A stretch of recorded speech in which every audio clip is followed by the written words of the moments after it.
bit stressful for me. I have to polish my English first for all of you to understand me, and I have to dress fully, not only for Zoom. So I don't have my slippers, so I was challenged by shoes. Which shoes should I have to participate in this event?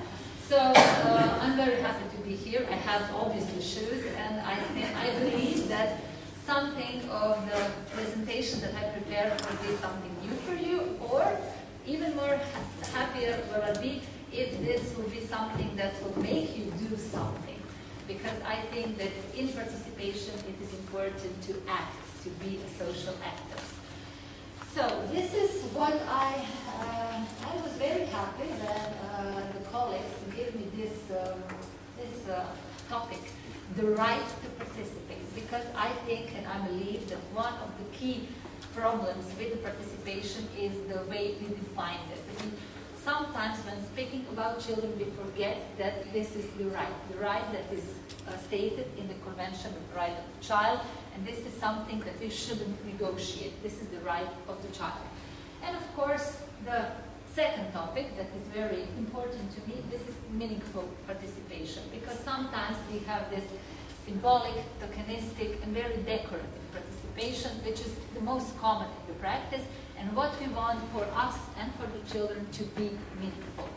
So I guess something I will say about these topics, and I would be very happy if you will have some comments or maybe some experience so we can share thoughts and learn together.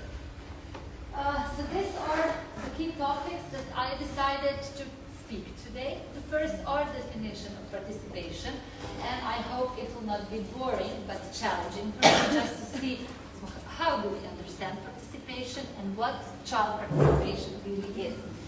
Then I want to give you some local context, Croatian, since you are in Croatia, to give you something that we learn from research, and more serious research in Croatia started around 2000 and 2015, that when we had the first study on child participation, state of arts, and since then we have two more very comprehensive research concerning child participation. So I will give you this like a Croatian context, but I believe in reading the foreign research that we are quite similar to the, I would say, international context within this topic.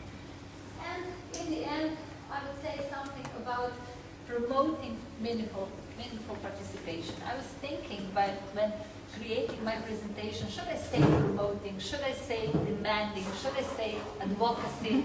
Well, I mean everything of that. But in the broadest sense, I mean promoting child participation. So what is child participation? This meaning often doesn't have any single or unique definition.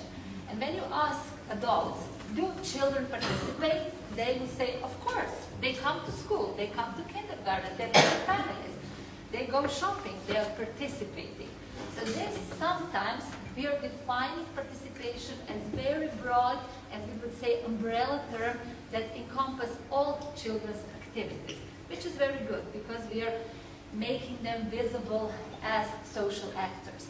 But when we are talking about child participation and regarding to CRC, then we are talking about this participatory rights and what is called this Article 12 as a shortcut to the child participation. Then we mean about things like asking children, listen to children, consulting children, give them a chance, teach them how to express their opinion. So this is convention. But some authors also warn us about why not to use this very broad understanding of child participation, because it can lead to oversimplification of their participation. And this can also, the good fact is that that could encourage and promote greater involvement of children, just in the question of being visible. Sometimes children are not visible as social groups, so we are giving them visibility. We give visibility to their social activities and their social engagement, and this is really fine. But it can be really problematic because it is very crucial to enable child participation in decision making. When we are talking about child participation decision making, then we have less and less children. From micro level, which is family, where children really participate, to the macro level, at the state level, at some governmental bodies or some decision-making policies about children, then we have less and less children. So when we talk about child participation, when I'm talking about right to participate in decision-making. So as some of the authors would say, let's invite children to the table and talk with them like equal partners. When talking about child participation, we often, in this part of the world, go from our Western perspective, Western society's perspective. And then in that perspective, child participation mainly means expressing opinion and sometimes participating in decision-making. But in other countries, child participation has a broader meaning. And we have to make these cultural lenses also be present also in our countries to see what does child participation means for every child within its own community. Children participation should be also viewed more than just let them say or let's listen to what they say. It should also be directed towards active involvement in social processes. This is something that we want, to have young people, children be actively involved, to have something to say and to be at the table when we actually make decisions. Because child participation is not something that should be important only for children. It should be important for us, because showing respect for every human being is really showing respect for ourselves. So it is equally important for the development of the whole company, of the whole society. But of course, then we have a slight problem, because children are not perceived as a relevant social group. Children don't vote. We are aware of that. And if you don't vote, if you don't have access to some, I would say, levels of power or money or everything, then you're not so important as a social group. And this is also a question of perception of children. Because they don't have that much power, sometimes we just overlook them, or we oversimplify what they really have to say. When we are talking about the development of child participation, we also have to have in mind a bit of history. A bit of history regarding also citizen participation. Firstly, in last century, 60s and 70s, we have so many movements that were inspiring and demanding participation that is based on equality. But at this time, we didn't speak about children, because children were not yet on the topic of civil rights or the social interest. They didn't have such a legal status. We were talking about women's rights, minority rights, but this was the beginning of the participatory process also be open for the children as a social group.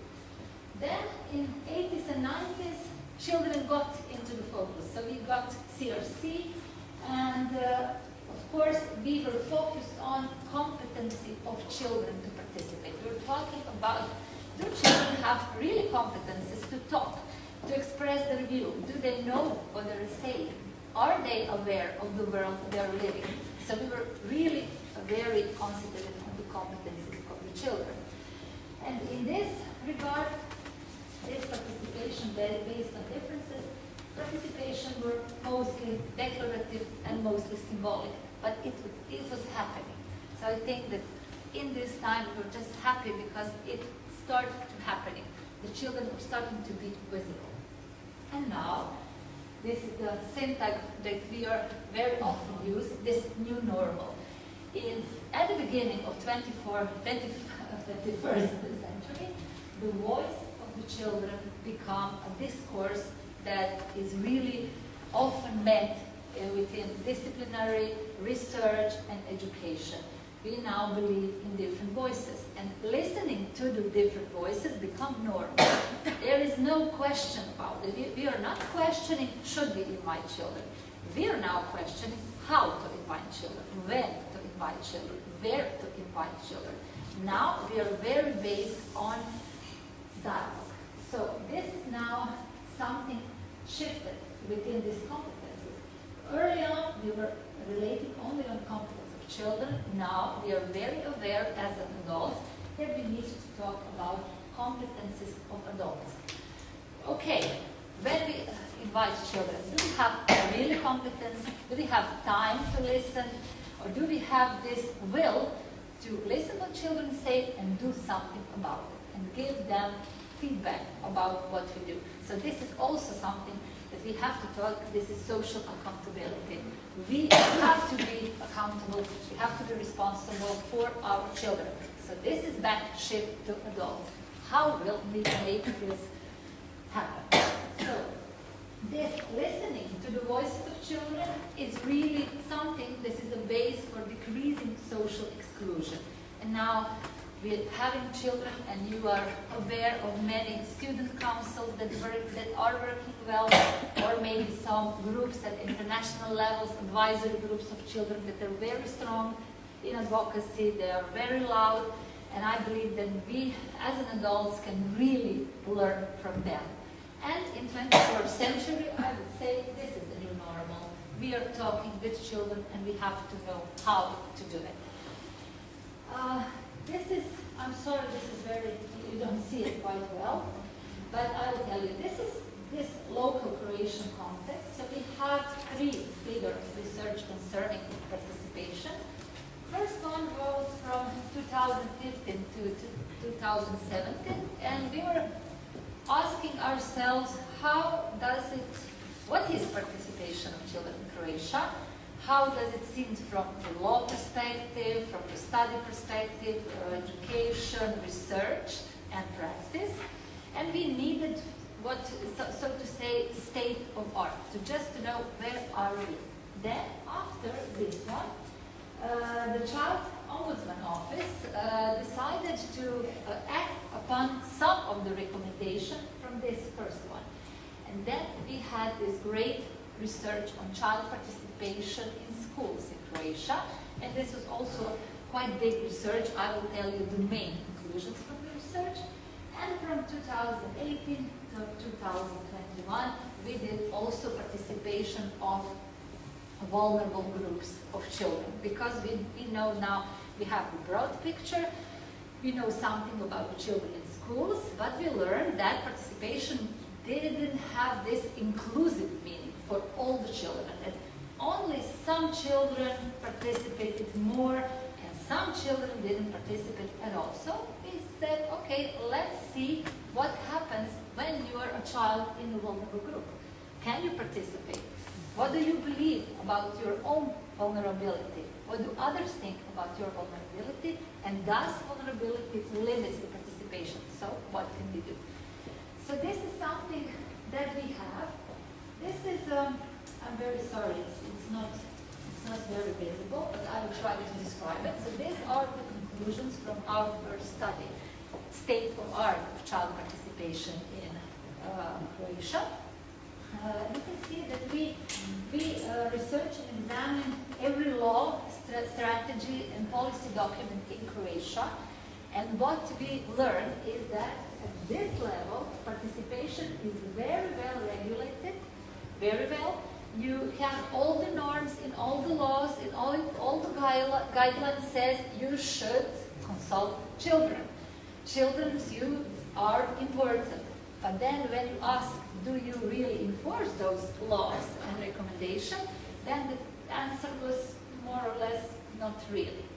Or we invited one child to the advisory group on national strategy for children, for example, because it said we should invite children. So we invited one child. And this is something that we learned, that at this level it was well regulated, but of course only consultative, and only for some children, and only because it suits us as adults, because we had to do it. So, and then we go to this practice level, and we researched it, and it shows that this child participation was very discreetly present in the practice. We found excellent examples with small NGO sector organization, in some schools, in some even hospitals. We had really great examples, but they were very discreet. You couldn't find online any guidelines, any paper on how to do it, how to be so successful. How did you manage to give children voice? What did happen afterwards? So we found 5 or 4 really good examples, but nobody really knows outside this very limited community about these good examples. Then we were, of course, as a researchers, we were very concerned about that. Is child participation topic that is research? And then, of course, the conclusion was it's relatively under research. There are not many research on child participation. If so, they are very limited and small scale, so we cannot really conclude from them. As a group of researchers, we were also a group of people working at the faculties. And then we wanted to know, what about study programs? Do we actually teach our students how to work with children, how to promote child rights and child participation? And that was the worst part, because in our study programs, and we examined all relevant study programs in all 9 universities in the Republic of Croatia, there were none specific course on child participation. There were several topics and courses on child rights, but they were very, very general. You know, you had topics like which child rights, in which documents, but they are lacking this broad understanding. There were less courses about methods of child participation, understanding or interactive learning. So this was something that was really, I would say, in this shading, this was really something that was not existing. So this also poses a question for the members of academia, for teachers at the higher university. How do we actually give our students knowledge, the right knowledge, the ability to communicate, to express their views on the child rights, on the human rights, and then with child participation rights. So we have to obviously do better also in this part. If we want for our teachers, social pedagogues, social workers to be able to work participatory and promote child participation, then we need to put some effort also in the course of study programs. We also have to be very good and excellent in academia level if we want really to support child participation in every micro level of the community. Following slide. Yes. Okay. Following this research was a child participation in school. Why we wanted to do it in school? Because most of the children go to school. And we wanted to see, okay, so what about child participation in school? We knew some things, but we didn't have any data that will really document and support that and really support any other action. And Office for Children of Republic of Croatia, in collaboration with Faculty of Education and Rehabilitation Sciences, conducted a rather broad research, and I'm looking at my colleague Davor Franic, who is a senior advisor in the Office of Ombudsman, because I'm remembering the schools that we visit, the focus groups and children we talk, and adults, because it was really Croatia-wide, and it was also in the time length, it was a very broad research. We wanted to better understand child participation in school. We wanted to see what enables child participation, what is like. What about formal and informal child participation in school? Are there any differences? We make qualitative and quantitative research. In qualitative part, we have 12 focus groups, we have 70 children and 41 adults from 4 Croatian regions, and we had very broad quantitative questionnaire, 2,720 students from elementary and secondary schools in Croatia. We tended to be really, comprehensive, so we visited. We visit every school. Our research team, together with colleagues from Child Ombudsman, we ourselves collected all the data. We went to every school We went to school on islands. We went to school who has this minority program. We went in small schools, in big schools, in elementary schools, and small secondary schools. So we really tried to talk to children. We administered this questionnaire, but we were really also always trying to have this 15 minutes more to speak with children. And it was very interesting how children reacted to the questionnaire and to the topic. They say, oh, it's important. Yes, it's important. But you know what, ma'am? It will not happen. It will not change anything. They had so little trust in it that this was something that just keeps me going. You know, those children who told me, you know, ma'am, it will not change anything. Then I'm saying it has to change something, at least in one school, in one class, and this is also one small part of the change. So, what we learned from our great research, first of all, we also asked them, how do you perceive your school? Do you like your school? So this is also something that is very important, I think, because if you don't like something, then you will actually not participate in it. Because this attachment to the school, this how do I feel in the school is very, very important. And this is also part of participatory paradigm. So can I say that I don't like school? Who will listen if I don't like school? And can I change something? So you will see what children say. Something that really didn't make us happy, that almost a quarter of students didn't feel good in their schools and didn't quite like to go to school. So this is something, I think, it's not such a small percentage, and it should be a warning sign. We have to change, obviously, something. Then, children and adults in general, they were satisfied with their schools, and adults were more satisfied with children. This is also something that I think we could discuss about. Why are the adults more satisfied? It was not a great difference, but they were more satisfied than children. What were the factors of satisfaction with schools? And this is something that you will see that goes beyond that. Good relationship and good school organization. So how is school organized? Social conditions, physical condition. This is something that makes us happy or not happy within the school that we attend or work in. Then, very interesting topic on do we have a less important children in school? Or do some children feel less important in school? So we have these schools in smaller, non-urban communities, rural communities. We have these great secondary schools when you have vocational schools, vocational studies, and you have these children in gymnasium. I don't know how to translate it. And sometimes those children who are in these vocational programs feel less important than the children who are in gymnasium program. Do we have less important children in the school? And what about the children who have difficulties in their behavior or some kind of, or they have some problems in their development and so on and so on and so on? Or children from ethnic minorities, or in some cases, even girls. Do we have children that are less important? Do children feel less important? Maybe this is also a question.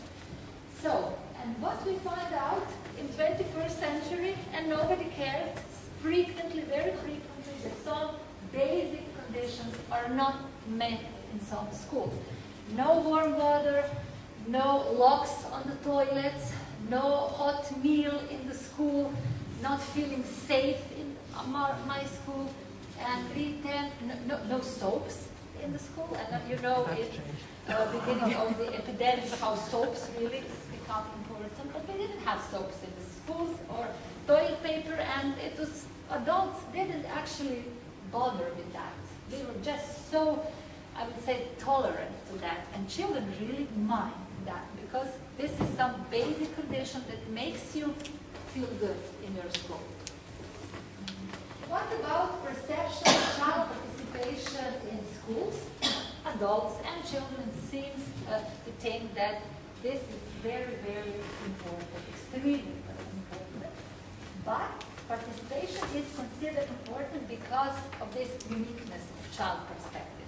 This is something that is very seen also from the children's view and from the adults' view. So these children have unique perspective. They have this experience, which we don't know because now we are not children anymore, we are adults, and seemingly some of us forgot how it is to be a child, which is also something that is very important when thinking about child participation, because child as a group will outgrow itself, because children in some point will not be children anymore, and there will be another children. And we as adults sometimes forget how it is to be a children and what is important for us when we are children. In other research that I will talk to you about in the end, some of the young adults also very quickly went into this categorization. Now I'm adult and I believe the children have too many rights. And just day before that, he was in that child group and he didn't believe that he has too many rights. So this is also a perception that we forget about how it is to be a child. Children believe that children's participation in school can improve school life for all, not just for them, but also for the teachers, because they see if their teachers are not satisfied with the school. They really see it, and they see that the teachers are overstressed, overburdened. They talk about teachers' burnout. They feel compassion for adults. Children really feel compassion for us, and sometimes maybe we don't share or give back this enough compassion for the children. Although they think that child participation is important, they emphasize that they have impression that their opinion cannot lead to change. Because they say, we said it many times. We said it to the principal, to the school counselor, to the teacher, but nothing's changed. So we don't talk anymore. So this is, if we consult children, this is very good. If we listen, this is very good. But what will we do with that? I think this is more important. Some children really are not completely free to express their views. They're afraid. They're first afraid because if they say what they mean, maybe this will affect their grades. And I don't know in other countries, but in Croatia, grades are the most important thing because it will set all your future from the first grade, from the kindergarten. So we as a parent, as adults, we are very concentrated on the grade. And then children go in very logical calculation. They say, okay, maybe I don't need to tell her everything that I think, because then she will get mad and I will get less graded. And this is not something that will make my mother happy. And at the end, I will just give up and I will not participate. So this was something that we got often in the focus groups, even with children who really had good grades. And then just imagine what happens if you're not such a good grade student. And we do have such students also. Children do not discuss any relevant topics because adults think often that they are not competent. To which topic do we actually bring children to the table? The color of the walls, sometimes, even in some schools, not even that. Children cannot say, oh, but we don't want white walls or gray, it's really not beautiful, we want something lighter. Even at that kind of topics, sometimes we don't invite children. But when we talk about really relevant things, about decisions that will affect their life, and also maybe, why not, in developing curricula, how we will learn, we rarely really listen to children. And of course, I have the greatest sympathy as a university teacher to all of my colleague teachers because you have this program and this bureaucracy and everything, but sometimes we just forget the main point of our job, to teach children, and not only to teach them subjects, but also to be a part of their upbringing and about their own citizenship competence. In practice, what we find is that the participation is basically in our classes reduced to raising hands. You know, when a teacher asks a question, who will be the first to raise the hands? And then we actually give the voice more often to those children who are competent more, who have better skills, and maybe even better grades. So what about those who will not raise the hand at the first? did we make our best to make space for those children also? I think this is the part of our job. Oh, and this is my favorite topic, and I can hardly wait for your comments. Because it is often something that I ask myself. Are we adults really, do we really have some kind of allergy to child rights? Because when you talk with adults, they say, of course, children's rights are important, but, and there is an always but, children have too many rights. Then you ask, okay, which one do you cut out? None. So do they have too many rights? Maybe not. Then, okay, what is the other but? Obligations. Who will teach children obligations? Children are too, they have too many rights, too many freedoms, and this is something that you often hear in this modern time, in this new normal time. But do we have to put the responsibility on children? What about us? How are we dealing with rights? How do we understand the rights, the human rights? Come on, can it be too many rights? The rights are, period. Punto, I could say. And how we will teach children their rights. And this link with this obligation and responsibility, I would say, this is something that maybe even us don't know how to do it. Are we responsible citizens? Okay. So I will leave it to you to decide for yourself what is your civic participation and what kind of models are we for our children. So this is something that we heard very, very often. Too many rights, too many rights. And we have also this paradigm shift. Before, in those happy times before, when I was growing something, when I was in school, as we adults say, we were obedient. If the teacher, mother, father said, we were obedient. And this is like what? Golden standard? What? Does it make us live now very happy lives? Not really, isn't it? Because we were obedient. Now we are very obedient citizens. And look what's happening. So why do we ask children to be obedient? It is in their nature and their development not to be obedient. But can we be just leaders to help them to understand what they are doing, to maybe help them to this dissatisfaction become something productive, to change the life we live? Maybe we should do that. But this is the paradigm shift. We are now really in this from obedience to respect and to participation. But teachers often feel very alone in this. They feel that they are lacking something because they don't have this authority based on mere power, because I am a teacher. There's something that children today will not recognize as a true, I'm the teacher.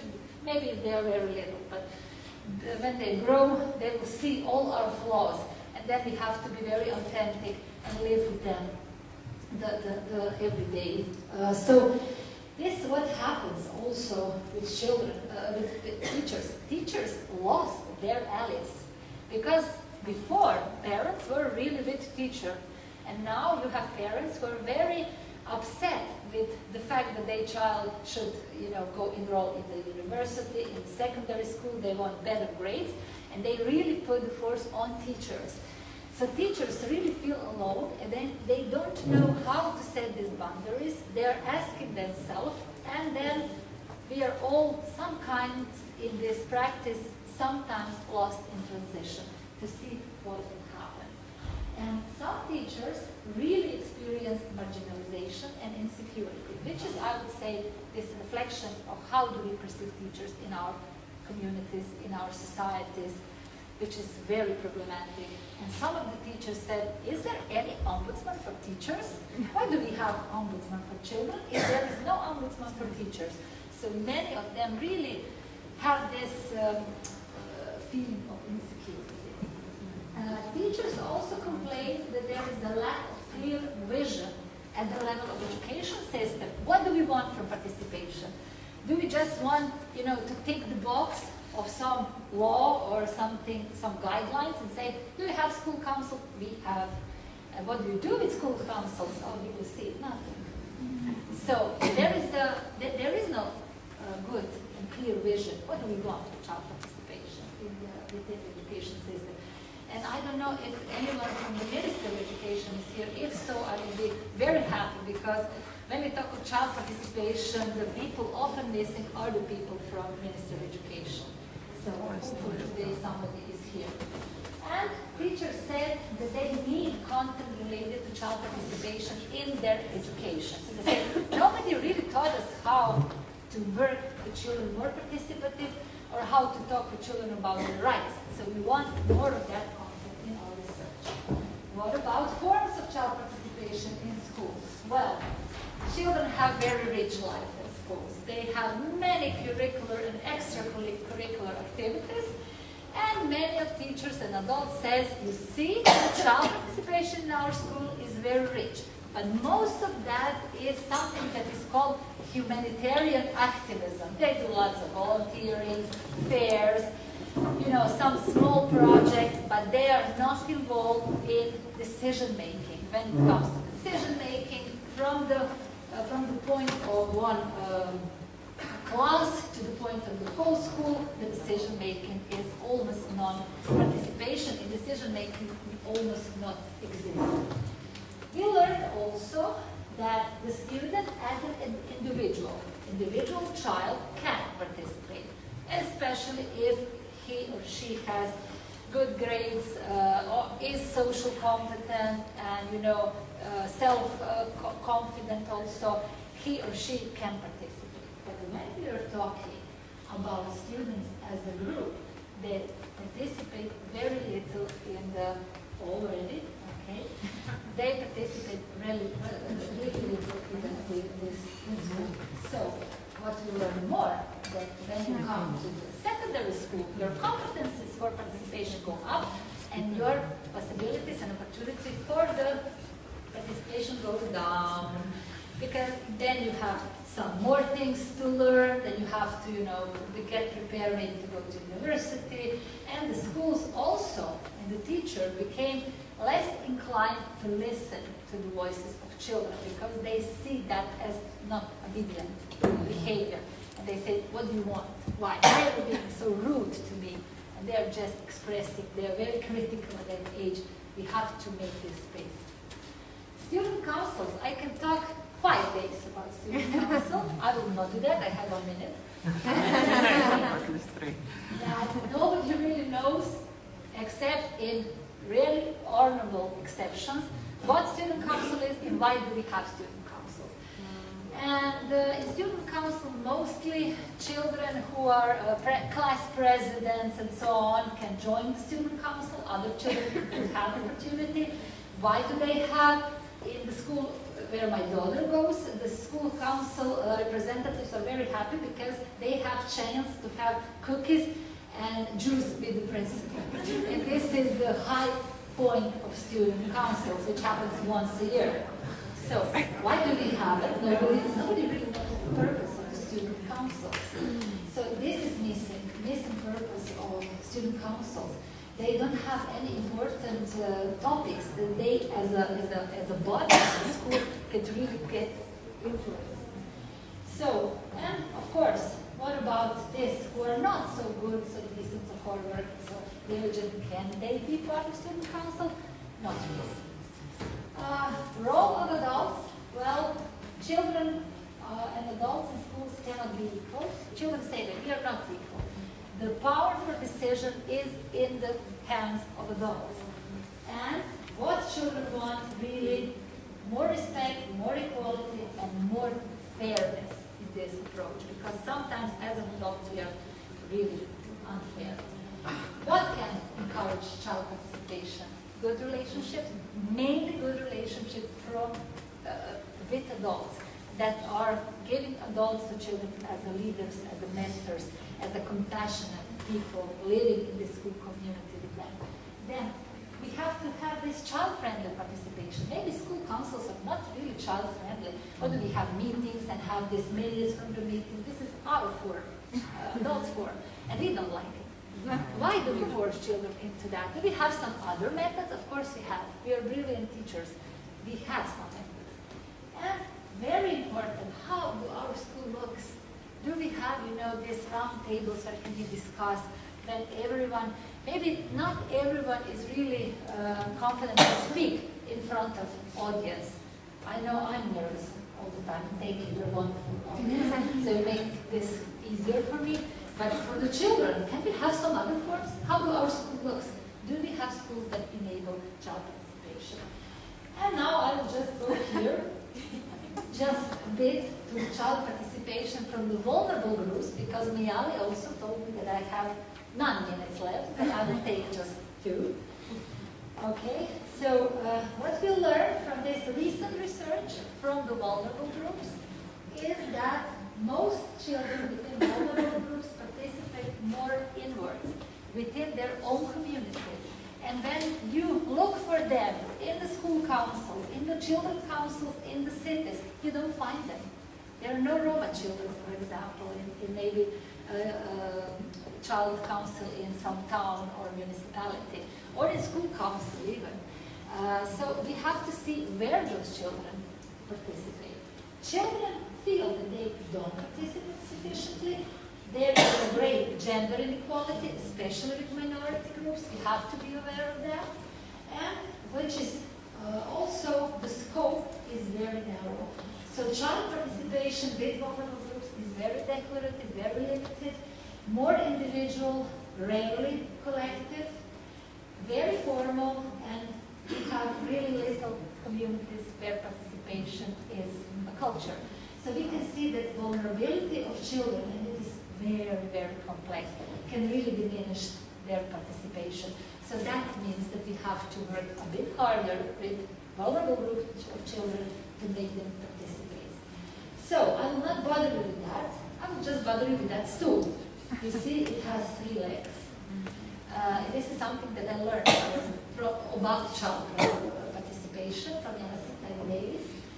That if you just remove one leg, the stool will just fall, and then you don't have.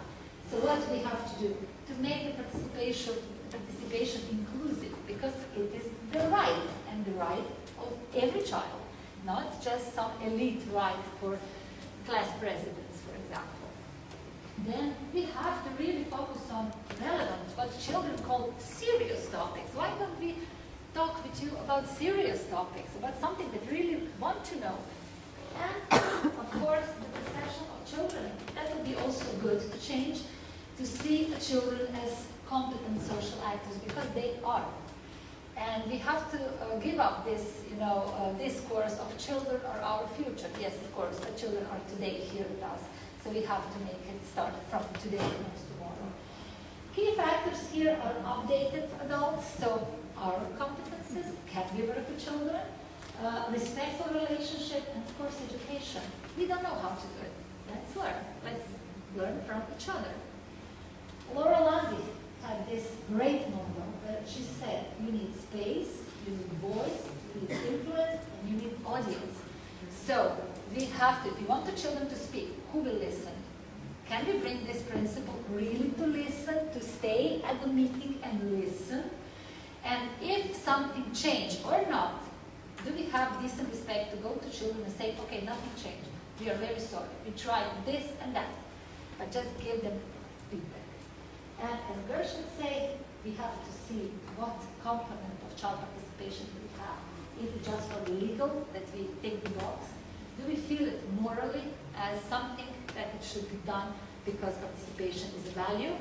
And can we be a bit pragmatic? Because if we include children, that maybe the schools we live, the society we live can be better for everyone, not just for children. To conclude, we did something in Croatia. We have 2 kinds of guidelines. We did the Child Participatory Advisory Board working at the Youth Office of Croatia.